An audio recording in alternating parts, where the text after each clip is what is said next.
Welcome to the Rhymekeeper's Lantern. There are verses that were not made to be kept. They pass from mouth to mouth, as if they were harmless, as if they belonged to children.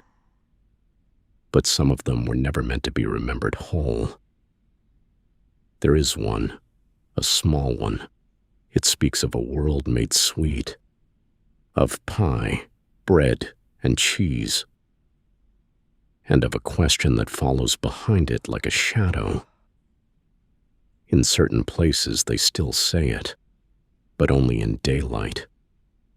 Because once spoken after dusk, the words do not end where you think they do. They carry, they settle, and something in the world begins to listen for the last line. If you know the verse, do not say it with me. There is a place spoken of only in jest and only in daylight. It is a place where the fields are pastry gold and fluted at the edges, where the trees split to reveal pale bread beneath their bark, and where the sea lies black and shining thick as spilled ink. In the afternoon it looks harmless. At dusk it looks patient. They say the rhyme made it. They say the world was ordinary once until someone finished the verse. The first sign is sweetness, a smell like warm apples and crust rising from the ground itself, heavy enough to make you swallow. The second sign is silence. No wind moves the cheese leaves. No bird crosses the pie sky. Even your own breath feels borrowed. The third sign is thirst. It comes slow. Not pain, not yet. Just dryness where there should be ease, a tongue that sticks, a throat that narrows, a memory of wells and rain you cannot quite recall. And then the ink begins to stir. Not waves, not tides, bubbles, small, round, deliberate, each one rising as if called by name. There was an old man once who walked farther than he meant to. He did not arrive there by accident. No one ever does.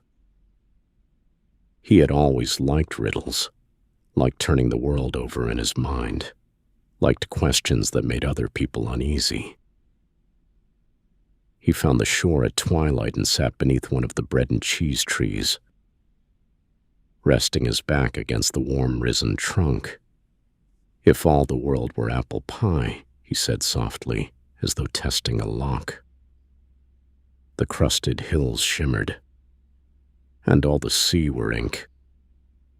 The horizon darkened, and all the trees were bread and cheese. The bark behind him softened. What would we have to drink? He smiled when he finished it. He stopped smiling when the sea answered. A bubble rose at the edge of the shore and held there, quivering. It did not burst. It leaned toward him. He scratched his head then, just as the rhyme promised. Not because he was puzzled, because he was beginning to understand. The sweetness thickened until it was suffocating. He tore bread from the tree and found it dry as ash, broke the crust beneath his boots and tasted only sugar and dust. The thirst deepened. The ink bubbled again. This time it formed a word before dissolving. Drink. The old man knew even then that the sea was not water. It was every thought left unfinished, every prayer spoken into a ceiling, every letter never sent, all the meanings men had gathered and failed to swallow. The world had given him abundance. It had withheld relief. So he knelt.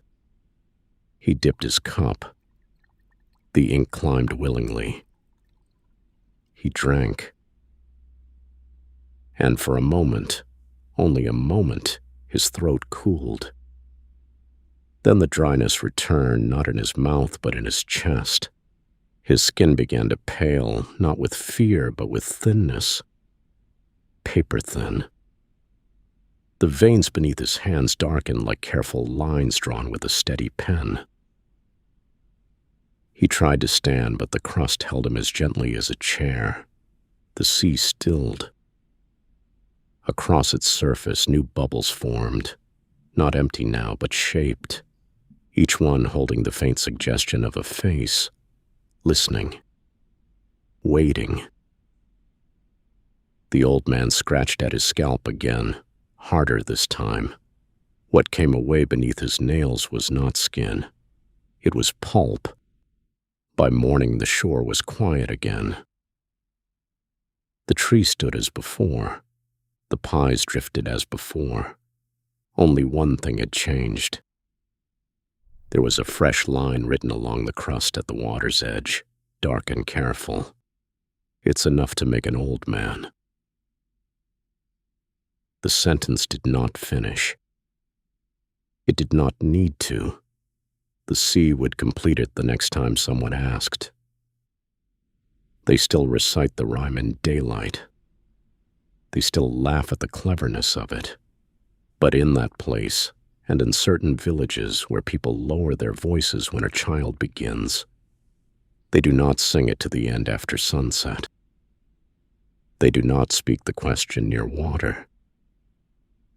And if ever you find yourself in a place that smells too sweet, where the world seems generous beyond reason, and your throat begins to ache for something you cannot name, do not test it. Do not finish the verse. And whatever you do, do not ask what there is to drink. That is how the account is kept. Not in ink alone, but in those who ask, and those who finish what should not be finished. The rhyme remains. It always does. Softened by time, sweetened by memory. But the question inside it has not changed. And neither has what answers. So if ever you find yourself somewhere too still, too full, too quietly waiting, leave the thought where it begins. Let the line break. Let the silence hold. Because the moment you ask it, you are no longer listening to the rhyme. The rhyme's listening to you. Keep the lantern lit. And remember, old rhymes, dark warnings, never sing the last line.